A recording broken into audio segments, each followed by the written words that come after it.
Doctor श्रद्धे कटियार और आज हम लोग एक बहुत ही इम्पोर्टेंट टॉपिक पे डिस्कस करने वाले हैं, वो है गॉल ब्लैडर स्टोन्स। तो ये पेंडेमिक धीरे धीरे बढ़ता ही जा रहा। पहले बिलीव करते थे लोग कि ये मेनली वुमेन का प्रॉब्लम है, बट आजकल मेल्स में बहुत ज़्यादा हो रहा है। ये होता है क्यों, इसका मैं बहुत ही शॉर्ट में एक बेसिक चीज़ समझाता हूँ मैं आपको। जैसे अगर आप फैट एंड वाटर को एक दूसरे से मिक्स करो तो कभी मिक्स नहीं होते वो। आप एक कोई फैट लो ग्लास और उसको वाटर के साथ मिक्स करो, वो मिक्स नहीं होंगे। अगर हमें उनको मिक्स करना है तो हमें क्या चीज़ ऐड करनी पड़ती है? हमें ऐड करना पड़ता है सोप या डिटर्जेंट। सोप और डिटर्जेंट की क्वालिटी होती है कि उसकी वजह से फैट एंड वाटर आपस में मिक्स हो जाते हैं। तो आपको पता है कि हमारी बॉडी में 60-70% क्या होता है? हमारी बॉडी में 60-70% इज़ वाटर। और जब भी कोई आप डाइटरी फैट लोगे, आपकी खाने के थ्रू फैट जाएगा, तो जब तक वो फैट उस वाटर के साथ मिक्स नहीं होगा, जो फैट के डाइजेस्टिव एंजाइम्स हैं वो एक्ट नहीं करेंगे जब तक वो मिक्स नहीं होगा। इसको हम मिक्स करने को कहते हैं केमिस्ट्री में या बायोलॉजी में इमल्सिफिकेशन।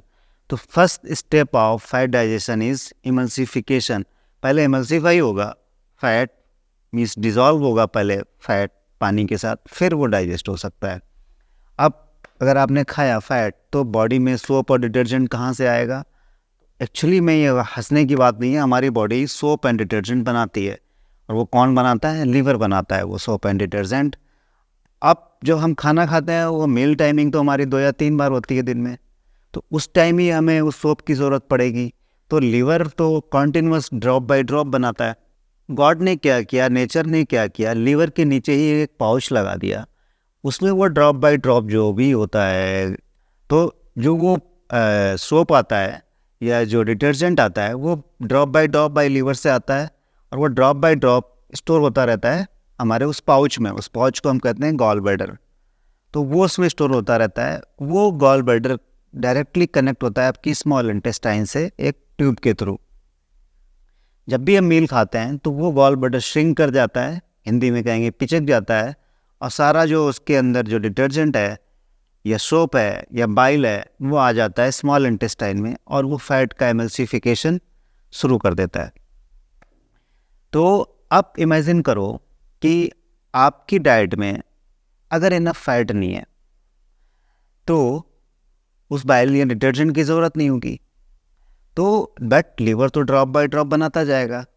तो जब ड्रॉप बाय ड्रॉप बनाता जाएगा और वो गॉल ब्लैडर में स्टोर होता जाएगा और उसका यूज नहीं होगा, तो वहाँ तो स्टोर हो जाएगा। गॉल ब्लैडर यहाँ पे एक्चुअली में 2 काम करता है। एक, पहला तो स्टोर का काम करता है, साथ में उसको कंसंट्रेट भी वर्क करता है। कंसंट्रेट मीन्स उसको थिक बनाता है और गाढ़ा बनाता है। तो जितना ज़्यादा गाढ़ा होगा उतने कम अमाउंट की ज़रूरत पड़ेगी जाके इंटेस्टाइन में। तो गॉल ब्लैडर स्टोर करेगा और उसको कंसंट्रेट भी करेगा। अगर आपकी डाइट में फैट का इंटेक कम है, या आप डाइट मिस करते हो, आप मील मिस कर देते हो कि ब्रेकफास्ट नहीं करेंगे, लंच नहीं करेंगे, फास्टिंग करेंगे, और ये बहुत कई महीनों तक, कई सालों तक करते हो, तो उस डिटर्जेंट की ज़रूरत नहीं पड़ने वाली। तो बट लीवर तो कॉन्टिन्यूस बनाया जाएगा, तो ये जाके स्टोर होता रहेगा गॉल ब्लैडर में और वो कंसंट्रेट करता रहेगा। तो धीरे धीरे कंसंट्रेट करते करते ये थिक होता जाएगा बाइल। तो जो बाइल का मूवमेंट है ये ख़राब हो जाएगा। तो इससे अब आपको फैट के डाइजेशन, जब भी फैट खाओगे आपको डाइजेशन में प्रॉब्लम आएगी, क्योंकि वो लिक्विड सारा जो है ना वो थिक हो चुका है। और थिक होगा ये, तो ये एक मड की फॉर्म में आ जाएगा। मेडिकल में मड को हम स्लज कहते हैं, इसीलिए गॉल ब्लैडर स्लज आता है बोलों के जब अल्ट्रासाउंड कराते हैं। अभी भी आप अगर अपने लाइफ स्टाइल चेंजेस नहीं किए और अभी वही चीज़ फॉलो कर रहे हैं, तो ये और थिक होता चला जाएगा और थिक होता चला जाएगा। तो फिर इसको स्लज के बाद क्या कंडीशन आने वाली है? स्टोन की। तो स्टोन फॉर्मेशन। अब सिर्फ ये इतना सिंपल नहीं है, इसमें और भी एक मैकेनिज्म काम करती है। बाइल जो होता है उसमें 2 मेन कंपोनेंट होते हैं, एक है कोलेस्ट्रॉल और बाइल सॉल्ट्स।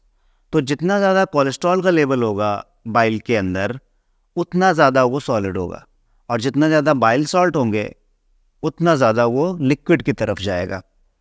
तो कुछ लोगों में कोलेस्ट्रॉल गॉल ब्लैडर के अंदर जब बढ़ता है तो उनमें स्टोन फॉर्मेशन की टेंडेंसी ज़्यादा हो जाती है।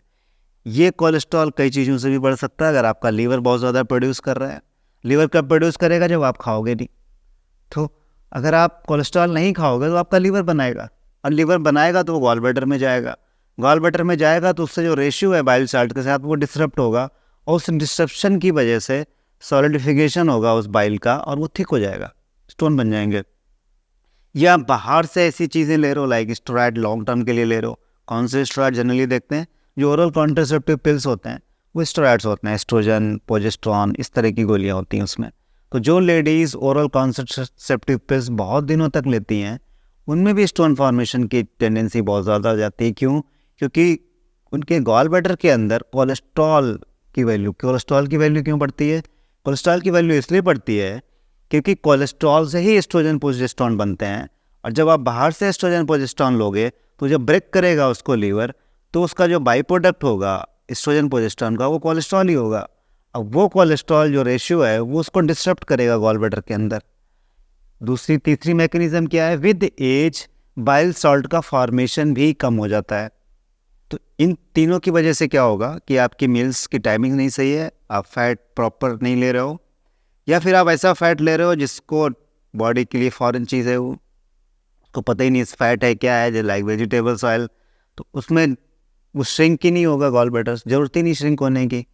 तो timings, type of fat, meal miss करना, बहुत ज़्यादा उल्टी सीधी फास्टिंग करना वेट लॉस के चक्कर में, और ओरल कॉन्ट्रासेप्टिव पिल्स पे बहुत ज़्यादा रिलाई करना, या विद एज आपके बाइल सॉल्ट का फॉर्मेशन नहीं हो रहा, या कुछ लोगों में टेंडेंसी ही होती, कम एज है 22 साल के, फिर भी बाइल सॉल्ट प्रॉपर नहीं बनने क्योंकि खाना उनका अच्छा नहीं है, क्योंकि उनकी डाइट में कोलिन नहीं है। थोड़ा लंबा हो जाएगा टॉपिक, तो अभी यहीं पे बंद कर रहे हैं कि कोलिन अगर डाइट में नहीं है तो भी बाइल सॉल्ट बहुत ज़्यादा अच्छे क्वांटिटी में नहीं बनेंगे और हमारा सॉलिडिफाई हो जाएगा।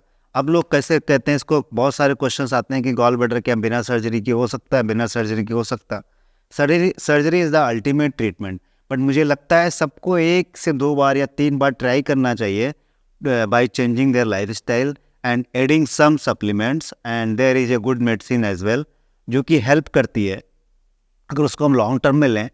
और इसके लिए और क्या कर सकते हैं? हमें रेगुलर एक अल्ट्रासाउंड कराना पड़ता है 2 से 3 महीने पे। तो कुछ लोगों ने क्वेश्चन पूछा था कि क्या गॉल ब्लैडर के स्टोन्स को सही किया जा सकता है बिना? हाँ, बिल्कुल सही किया जा सकता है। क्या सब में सही किया जा सकता है? नहीं, सब में नहीं सही किया जा सकता। Ultimate treatment is surgery, but मुझे लगता है कि इसके पहले एक ट्रीटमेंट मेडिकल को भी देना चाहिए और जिसमें लाइफ स्टाइल चेंजेस भी शामिल हैं। तो मुझे भरोसा है कि आपको ये वीडियो पसंद आया होगा। तो ये मैंने थोड़ा एक शॉर्ट वीडियो बनाने की कोशिश करी कि आप लोगों को पता चल जाए कि हाँ, हम इसको विदाउट सर्जरी कुछ लोगों में मेडिकेशन और लाइफ स्टाइल चेंजेस के थ्रू हम इसको सही कर सकते हैं। तो इस वीडियो को आप लाइक, सब्सक्राइब और शेयर जरूर कर देना। सबसे ज़रूरी चीज़ है कमेंट जरूर कर देना, इससे हम लोगों को आपके रिस्पांस का पता चल पाए कि आप लोग क्या जानना चाहते हैं और आपकी मेनली प्रॉब्लम्स क्या हैं मास पॉपुलेशन की। तो उससे हमें भी गाइडेंस मिल जाएगा अगले आने वाले वीडियोज़ को बनाने में। Thank you for watching this video. Thank you.